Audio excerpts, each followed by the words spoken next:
Hello friends, welcome to Creative Medicine. In this lecture, we will learn about Then, pathology of acute post-streptococcal glomerulonephritis.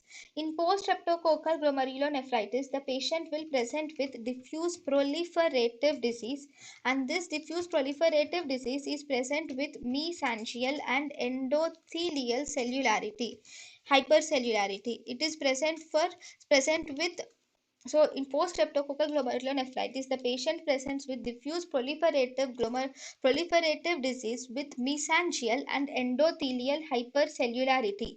That is, there is infiltration of neutrophils are seen in the mesangial cells, in the endothelial cells also.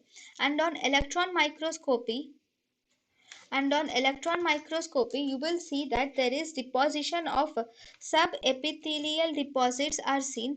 These subepithelial deposits on electron microscopy are called as uh, humps are seen, and we can also see subendothelial deposits are also seen on the electron microscopy, and even intramembranous deposits are also seen on electron microscopy.